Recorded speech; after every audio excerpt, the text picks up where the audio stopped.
So, welcome in everybody. We're going to be talking about what cards are safe to disenchant. If you're a new player, I have a crafting guide about what cards you should craft, but we also need to talk about what cards are safe to disenchant. What cards are generally not very good and are going to give you a ton of spirit to get the cards that you do want, especially with the starter quests that they give you where you get a random set of 3 legendaries. Even if you don't get something really strong like Tuskbore or Jack's True Sight, getting 3 legendaries that are bad still means you get a big pile of spirit that you can use to get all of the staple cards for the rest of your other factions. So I'm just going to kind of go in order. I'm going to sort by legendary, and then I'll go through for epic rarity as well. So for Lionar, Elix Stormblade, this card has never ever seen play. You're going to have stronger things to do on 6 mana most of the time. This is a very safe disenchant. Circle of Life you can sit on if you plan on playing control Lionar. But outside of basically late gamey, control value, grindy Lionar decks, this card it's not like a general purpose card, it's a safe disenchant. Especially when you're early on in your collection and you're just trying to get a foothold, I think it's very safe to disenchant this and maybe circle back around to it later, but sit on this if you're a Lionar main. Decimate is a cute one-of that you can keep a hold of. It's kind of like Judgment, as I was saying earlier.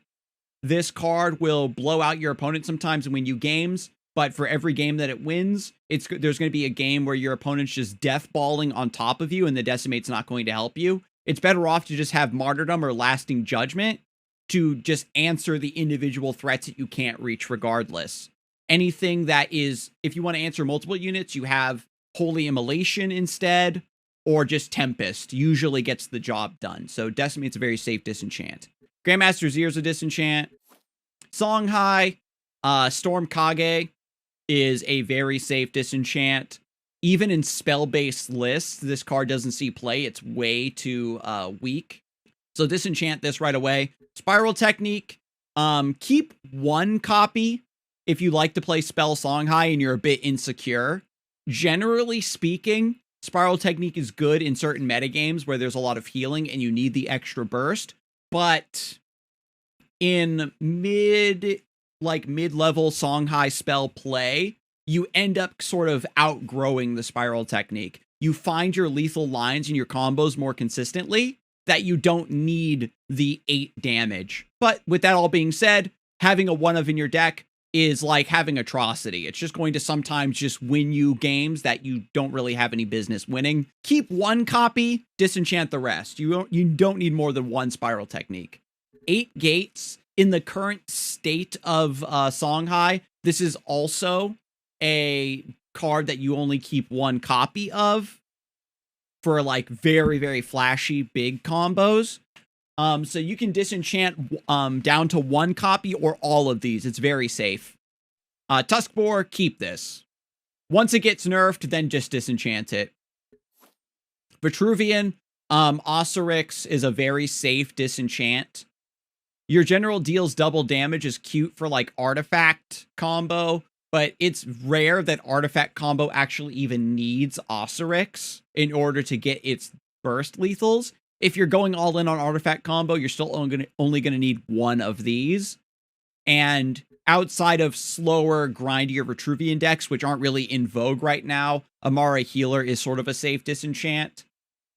But this will get better and better as time goes on, right? Where Vitruvian is better at being even or ahead around the 6 mana mark, where Amara is at its strongest, and they get more cards that facilitate late game cards. And there's always an argument to be made of, oh, keep this card, but as of right now, there's a lot more cards to just jumpstart your collection that you can certainly safely disenchant. So Amara Healer is sort of in the in-between zone. Star's Fury is... it's a decent 1-of to just sit on and keep.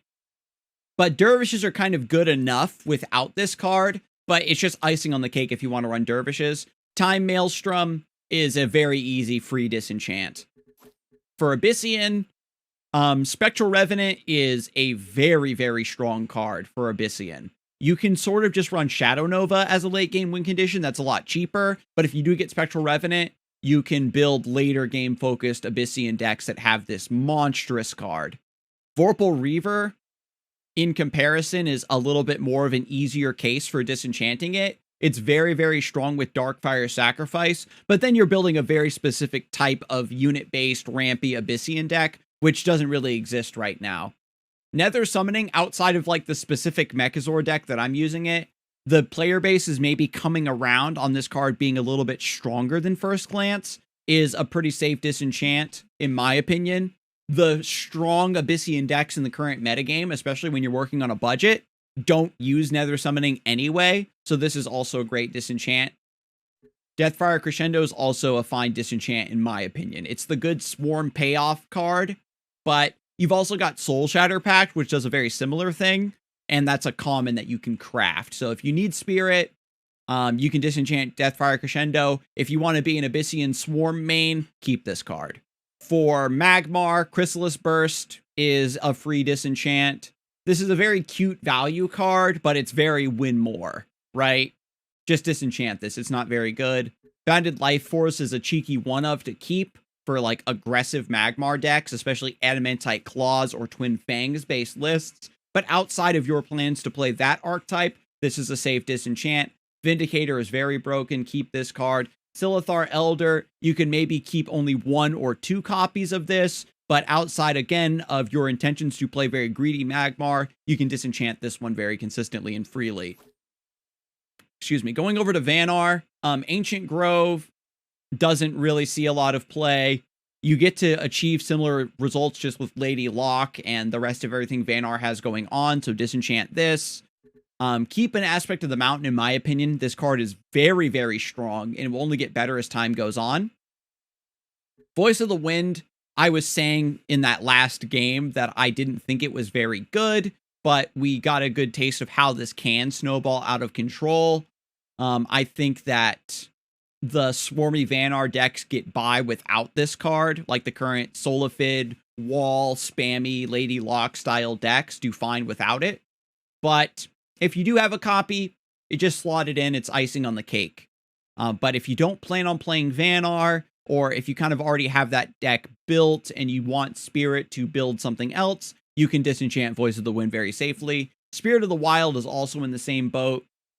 This card, it's a 4-mana spell that rallies, but you have to like set up very specifically for it to work. And it's not always going to work for you, right? Depending on how the game goes, you might not be able to get a good Spirit of the Wild. And Vanar has another 4-mana card that also ends the game, and that's Razorback. So you just run Razorback instead, and it pretty much does what Spirit of the Wild wants to do most of the time. So this is a very easy disenchant, in my opinion. Moving on to the neutrals, Mind Warper is a free disenchant. This only exists to make hilarious Mimi Fiesta games. Yeah, so just this is free Spirit. Go ahead and disenchant those.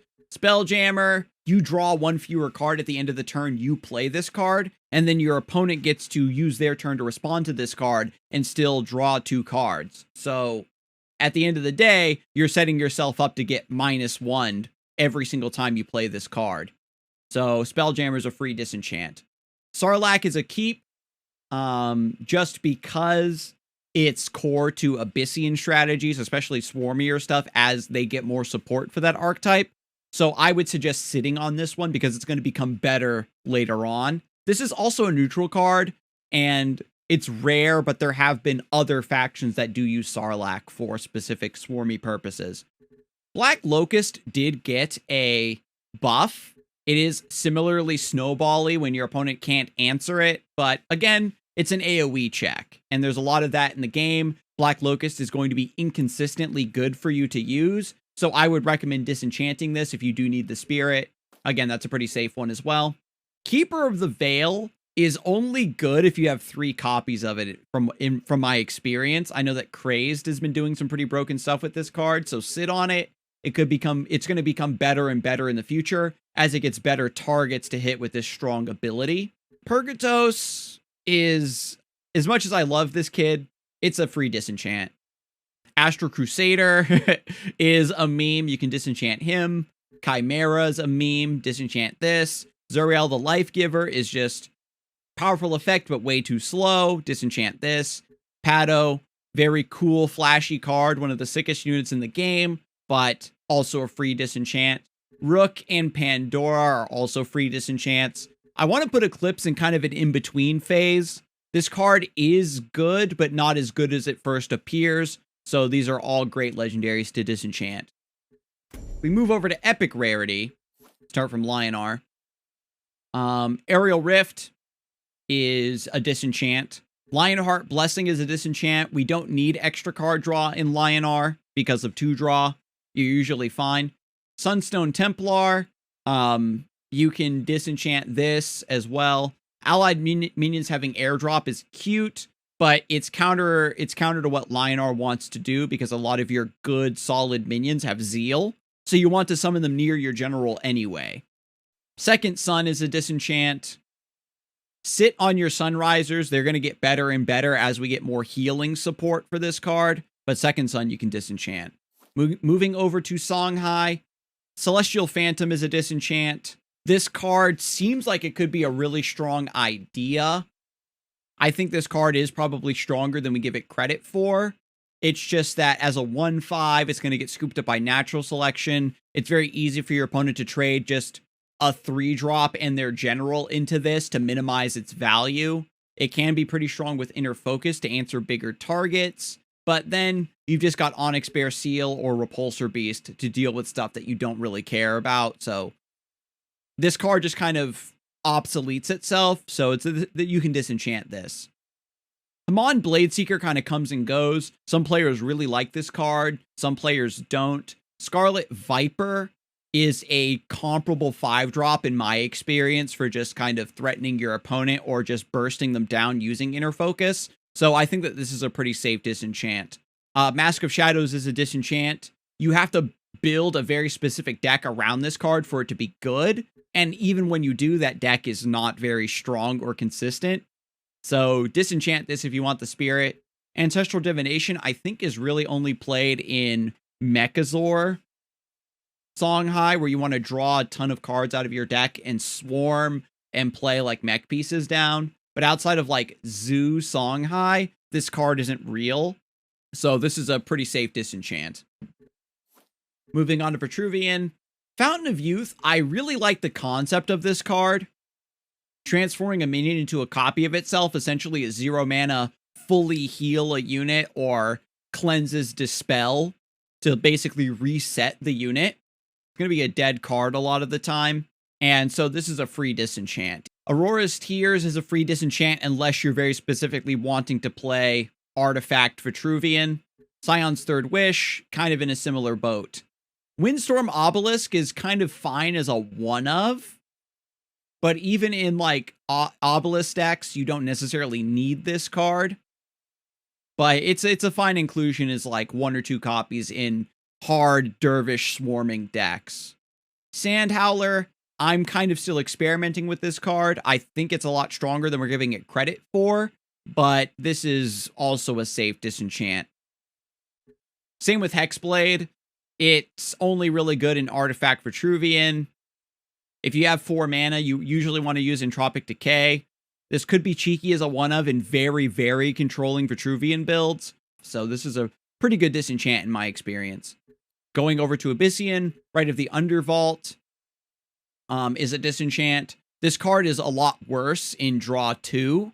Soul Grimoire is the counterpart to Deathfire Crescendo, where instead of enchanting a minion, you enchant your general. So if you're already playing Swarm and you think you can get by with Soul Shatter Pact, then just run that. If you want to go deeper into the forest of Swarm Abyssian, then maybe keep 1 or 2 copies of this. But outside of your intentions to play that, this is a free disenchant. Wraithling Fury never really got its chance to shine. This might be another card that's a lot stronger than we're giving it credit for, but I think you can disenchant this as well. Aphotic Devourer got reworked. It is pretty cool, but I think that this also isn't really feasible as a main deck card. You can disenchant this pretty safely. Reaper of the Nine Moons also is a pretty safe disenchant. Moving over to Magmar. I'm running one of Mindsteel in my very grindy Magmar decks as a meme, but this is also a free disenchant. Unless you want to play combo Elucidator Magmar, Fractal Replication is also a free disenchant. Unstable Leviathan, never use this card, never play this card. Disenchant all of your copies immediately. Moving on to Vanar, Winterblade is incredibly inconsistent to set up. Your opponent gets to destroy your artifacts on their turn most of the time, so you're never going to be able to trigger the Winterblade when you want it to be at maximum effectiveness for you. And because your opponent gets to decide, this is a bad card. Disenchant this. Boundless Courage, also disenchant this. Giving an allied minion +2 and it takes no damage isn't really that useful. Anything that's threatening enough is going to have enough HP to survive whatever you swing into. And anything that has lower HP, you can just buff it up with Razorback or Frostfire instead. Gravity Well, surprisingly, has really dropped in play significantly. This could maybe a one-of in certain decks, but I think that you could safely disenchant Gravity Well from this point. Frosthorn Rhino also is a good disenchant target. The only time you're gonna play it is with like a Spirit of the Wild combo deck. So disenchant your Frosthorn Rhino as well if you want the Spirit. Aspect of the Worm as well. It's very cheeky as a way to finish off your opponent, but if you position your units correctly, giving your stuff AoE flying doesn't really matter. So essentially, when you become a better player, this card obsoletes itself, so you can disenchant Aspect of the Worm. Moving on to neutrals. I'm just going to rapid fire these rather than trying to state an individual case for each one. Mobius, Silvertongue Corsair, Shield Oracle, Sworn Avenger, Silver the Exile, Mogwai, Windrunner, Captain Hank Hart, Deal Toss, Hollow Grove Keeper, Flame Acolyte, Lux Ignis, Sworn Defender, War Talon, Grail Master, Dark Nemesis are all pretty free disenchants for epics. Red Sinja, probably you could disenchant this. It's one of the few playable 7-drops. And I think that there are certain times where this can see play. That's pretty much it. Bone Reaper also, if I forgot to mention. Yeah, disenchant this because it gets taken by Zenrui. It dies to natural selection. Unfortunately, it's not very good. And then if you want to know what you should use your Spirit on to craft, I have a separate guide that you'll be able to look into as well. So you can use your Spirit wisely to get the best bang for your buck, so to speak.